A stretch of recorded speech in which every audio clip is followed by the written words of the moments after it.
आज हम एक बहुत ही दिलचस्प गीत के बोलों का जायजा लेंगे और उनमें छुपे माने को समझने की कोशिश करेंगे। ये एक ऐसा गीत है जो अपनी जुबान, अपनी जमीन और अपनी शनाख्त की एक पूरी दास्तान सुनाता है।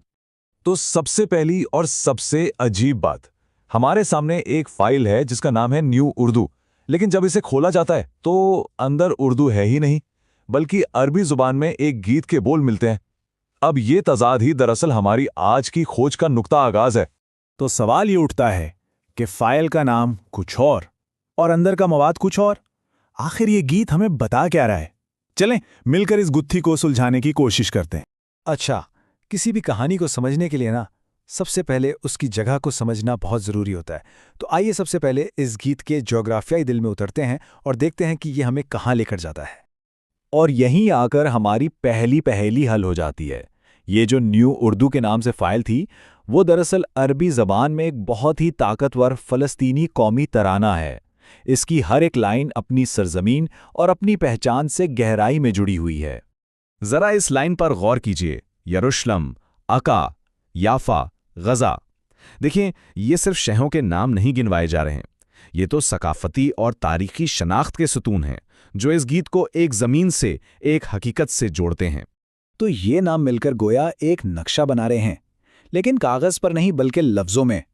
गाने वाला सिर्फ एक फ़हरिस्त नहीं सुना रहा, बल्कि अपनी सरजमीन के कोने कोने से अपने गहरे ताल्लुक का ऐलान कर रहा है। ये नक्शा उनकी इज्तिमाई याददाश्त का एक अहम हिस्सा है। तो जगह की बात तो हो गई।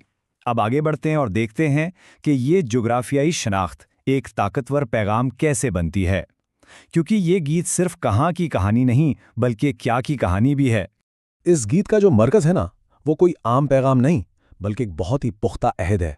एक ऐसा वादा जो इसकी पूरी रूह को बयान करता है, मुज़ाहमत का और साबित कदमी का अहद। ये दो जुमले, हम खामोश नहीं होंगे, हम हथियार नहीं डालेंगे, ये गीत में बार बार गूंजते हैं। और यही तकरार इसे सिर्फ एक गाना नहीं रहने देती, बल्कि एक अटल अज़्म का, एक मुज़ाहमत का तराना बना देती है। तो यहां हम देखते हैं कि ये सिर्फ इनकार नहीं है, ये एक पूरा 3 हिस्सों वाला अहद है। पहला, हम चुप नहीं रहेंगे। दूसरा, हम हार नहीं मानेंगे। और तीसरा, सबसे बढ़कर, हम अपनी सरजमीन के लिए, उसके लोगों के जीने के लिए हर कुर्बानी देंगे। अच्छा, अब जरा इस गीत के जज्बाती पहलू को देखते हैं। ये बहुत दिलचस्प है क्योंकि यहां दर्द और उम्मीद दोनों एक साथ चलते हैं। ये जो लाइन है ना, हम उसे एक ज़ख्म या एक उम्मीद के तौर पर उठाते हैं। ये इस पूरे जज्बाती तज़ाद को बहुत खूबसूरती से बयान करती है। एक ही शनाख्त है जिसे ज़ख्म की तरह भी सहा जा रहा है और उम्मीद की तरह सीने से भी लगाया हुआ है। बिल्कुल एक ही सिक्के के दो रुख। और ये बहुत गहरी बात है। यहाँ तकलीफ और उम्मीद दो अलग अलग चीज़ें नहीं हैं, बल्कि ये एक ही सच्चाई के दो हिस्से हैं।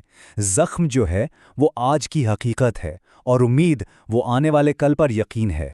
तो अब तक हमने मुज़ाहमत की बात की, दर्द की बात की, लेकिन ये गीत सिर्फ यहीं पर नहीं रुकता।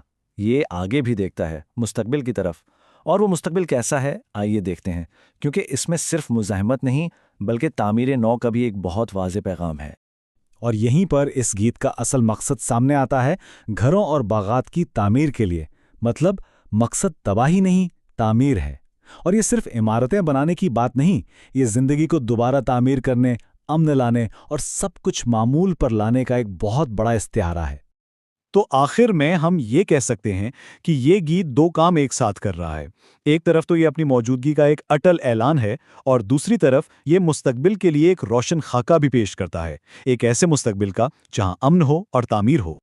और ये सब हमें एक बहुत बड़े सवाल पर सोचने पर मजबूर करता है कि आखिर गीतों में, शायरी में वो क्या ताकत होती है जो किसी कौम की पूरी कहानी, उसके दुख, सुख, उसकी उम्मीदें, सब कुछ समेटकर नस्ल दर नस्ल आगे पहुंच